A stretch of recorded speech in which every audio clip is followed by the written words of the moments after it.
നമസ്കാരം, teach from ഹാർട്ടിൻ്റെ പുതിയൊരു വീഡിയോയിലേക്ക് സ്വാഗതം. നമ്മൾ NAS +2 പൊളിറ്റിക്കൽ സയൻസിലെ 11ാമത്തെ chapter parliament of Indian parliament എന്നുള്ള ചാപ്റ്ററിലെ 2 പാർട്ടുകളായിട്ട് പാർലമെൻറ്റിനെ കുറിച്ചുള്ള കുറച്ച് കാര്യങ്ങൾ മനസ്സിലാക്കി.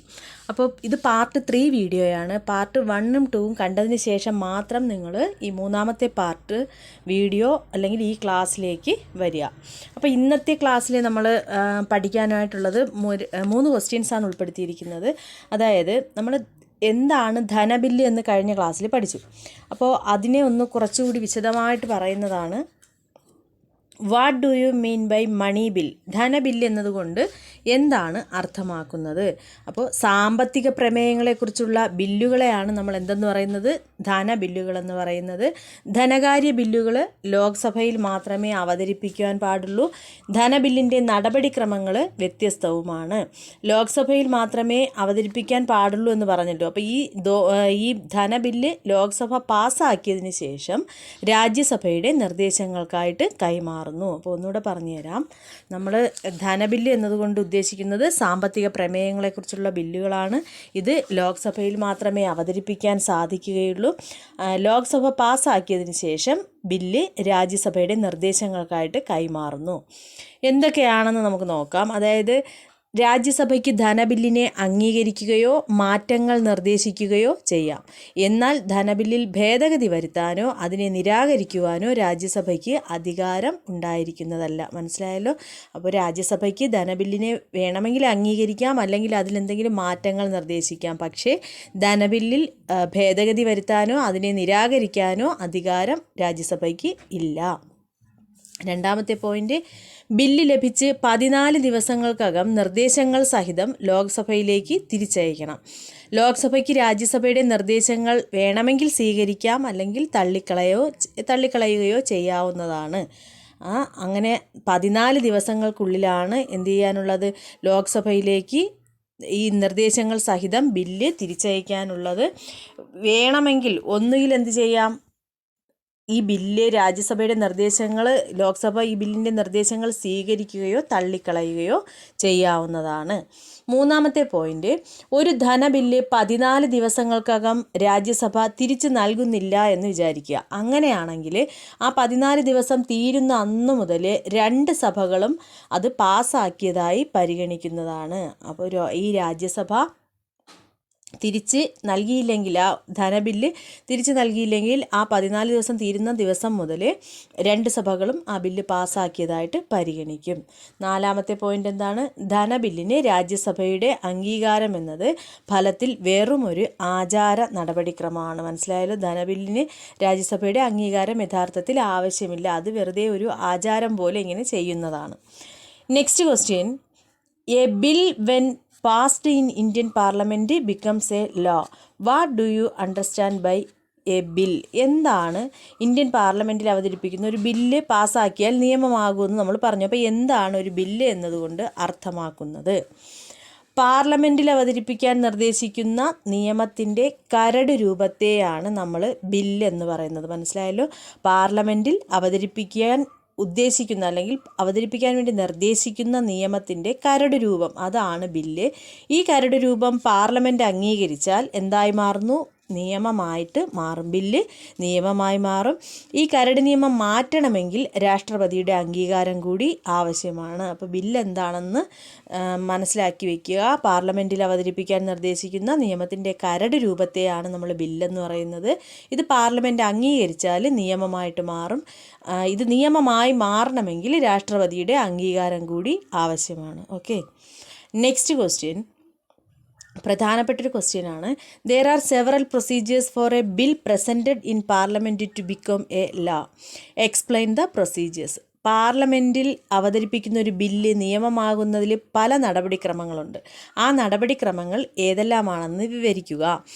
നമ്മൾ നോക്കുമ്പോൾ എന്താണ്, നമ്മൾ ലാസ്റ്റ് അതൊരു നിയമമായിട്ട് വരുന്നത് മാത്രമാണ് പാർലമെൻറ്റ് പാസ്സാക്കി നിയമം എന്ന് മാത്രമേ നമ്മൾ അറിയുന്നുള്ളൂ. ഒരു ബില്ല് നിയമമായി മാറുന്നതിന് പിന്നിൽ കുറച്ച് നടപടിക്രമങ്ങളുണ്ട്. അവ ഏതൊക്കെയാണെന്ന് നമുക്ക് നോക്കാം.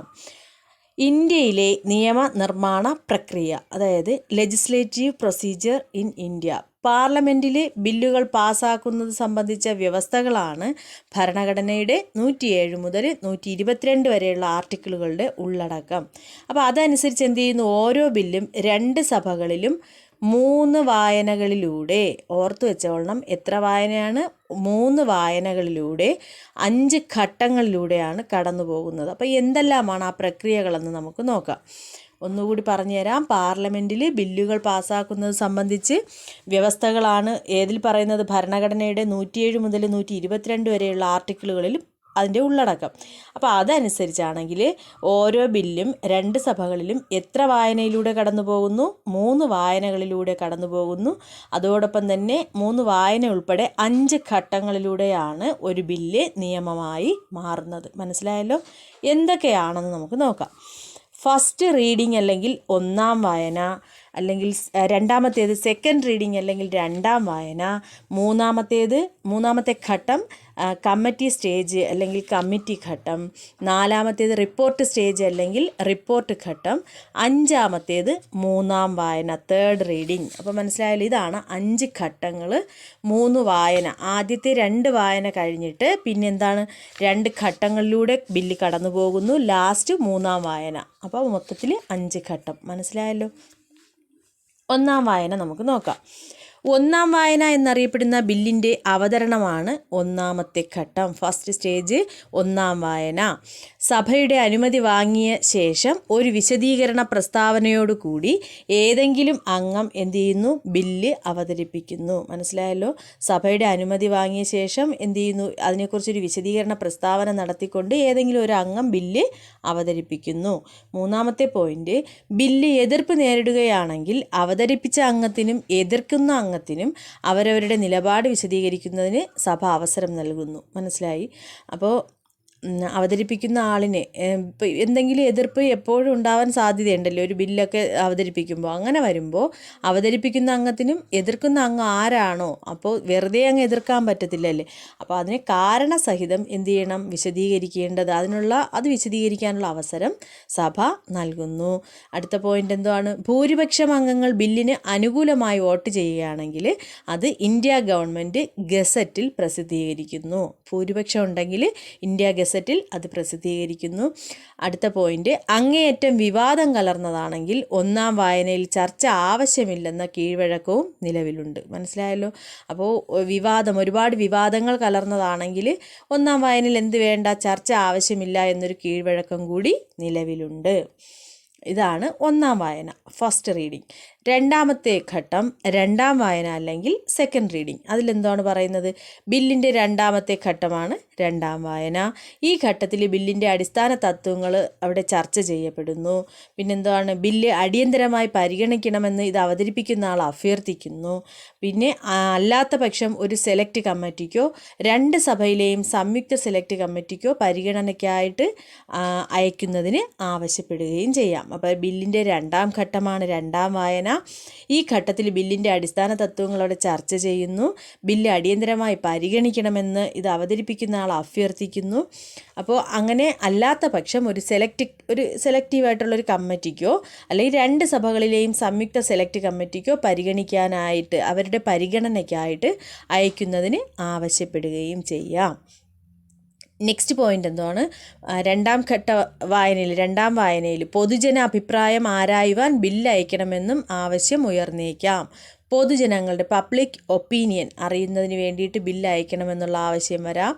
എന്നാൽ സാധാരണ നിലയിൽ ബില്ല് സെലക്ട് കമ്മിറ്റിക്ക് അയക്കുകയാണ് ചെയ്യുന്നത്. മനസ്സിലായല്ലോ?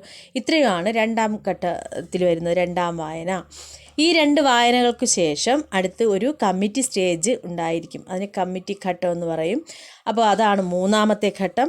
സെലക്ട് കമ്മിറ്റി അംഗങ്ങളെ നിയമിക്കുന്നത് സഭയാണ്. മനസ്സിലായല്ലോ? നമ്മൾ നേരത്തെ പറഞ്ഞു, ഒന്നുകിൽ സെലക്ട് കമ്മിറ്റി അല്ലെങ്കിൽ ഈ 2 സഭകളിലെയും സംയുക്ത സെലക്ട് കമ്മിറ്റി ഇതിന് പരിഗണനയ്ക്കായി അവരുടെ അടുത്ത് അയക്കുമെന്ന് പറഞ്ഞില്ലേ.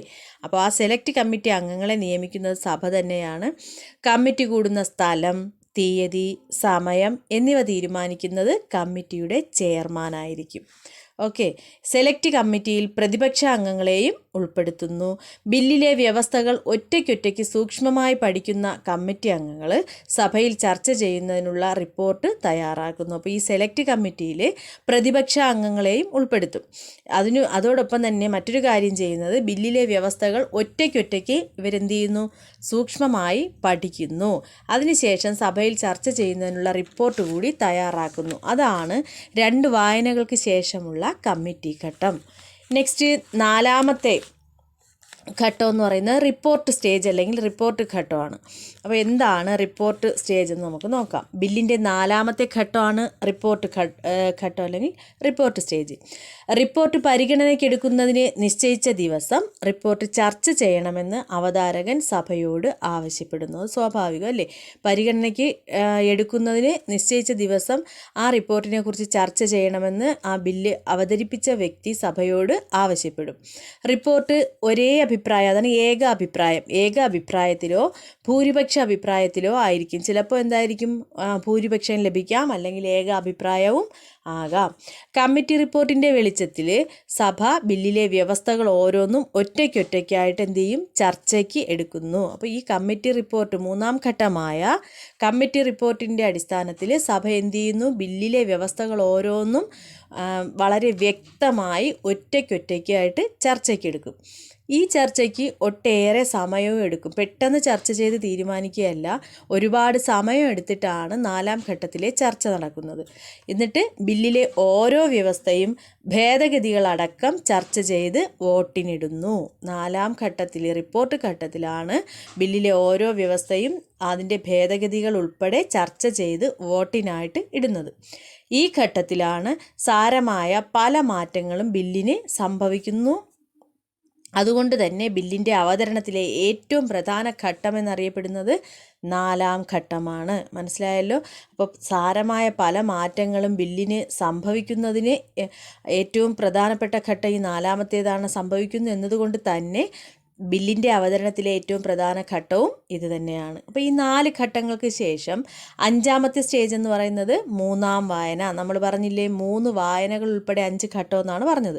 അപ്പോൾ ഈ ലാസ്റ്റ് 5ാമത്തെ ഘട്ടമാണ് 3ാം വായന അല്ലെങ്കിൽ തേർഡ് റീഡിംഗ് എന്ന് പറയുന്നത്. 3ാം വായനയാണ് അന്തിമ ഘട്ടം. 3ാം വായനയ്ക്കായിട്ട് നിശ്ചയിക്കപ്പെട്ടിരിക്കുന്ന ദിവസം അന്തിമമായ അംഗീകാരത്തിനായിട്ട് ബില്ല് എവിടെ അവതരിപ്പിക്കുന്നു, സഭയിൽ അവതരിപ്പിക്കുന്നു. അപ്പോൾ 3ാം വായനയ്ക്കായിട്ട് നിശ്ചയിക്കപ്പെട്ടിരിക്കുന്ന ദിവസം ഏതാണോ അന്ന് അത് അന്തിമമായ അംഗീകാരത്തിനായിട്ട് ഈ ബില്ല് സഭയിൽ അവതരിപ്പിക്കും.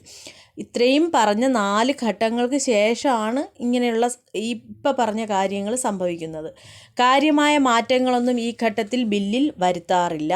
അതുപോലെ തന്നെ ഭേദഗതികൾ വാക്കാൽ മാത്രം ഉന്നയിച്ച് പെട്ടെന്ന് അവർ പറഞ്ഞ് തീർക്കുന്നു. ചർച്ചയുടെ അവസാനത്തിൽ ബില്ലെന്ത് ചെയ്യുന്നു, വോട്ടിനിടുന്നു. ഹാജരായ അംഗങ്ങളിൽ ഭൂരിപക്ഷം പേർ അനുകൂലമായി വോട്ട് ചെയ്യുകയാണെങ്കിൽ സഭ ബില്ല് അംഗീകരിച്ചതായി കണക്കാക്കുന്നു. മനസ്സിലായല്ലോ? അങ്ങനെയാണ് ബില്ല് നിയമമായിട്ട് മാറുന്നത്. അപ്പോൾ ഈ 3ാം വായനയാണ് അന്തിമഘട്ടം. ആ നിശ്ചയിക്കപ്പെട്ട ദിവസം ബില്ല് അംഗീകാരത്തിനായിട്ട് സഭയിൽ നിയമമായി മാറാൻ വേണ്ടിയിട്ട് എന്ത് ചെയ്യുന്നു, ബില്ല് അവതരിപ്പിക്കുന്നു. അതിൽ കാര്യമായ മാറ്റങ്ങളൊന്നും എന്ത് ചെയ്യുന്നില്ല, ഈ ഘട്ടത്തിൽ ബില്ലിൽ വരുത്തുന്നില്ല. അതുപോലെ തന്നെ ചർച്ചയുടെ അവസാനം ബില്ല് വോട്ടിനിടുന്നു. ഹാജരായ അംഗങ്ങളുടെ ഭൂരിപക്ഷം പേരും അനുകൂലമായി വോട്ട് ചെയ്യുകയാണെങ്കിൽ സഭ ആ ബില്ലിനെ അംഗീകരിച്ചതായിട്ട് കണക്കാക്കും. പിന്നീട് ബില്ല് 2ാമത്തെ സഭയിലേക്ക് അയക്കുന്നു. അവിടെ നിന്ന് 2ാമത്തെ സഭയിലേക്ക് അയക്കും.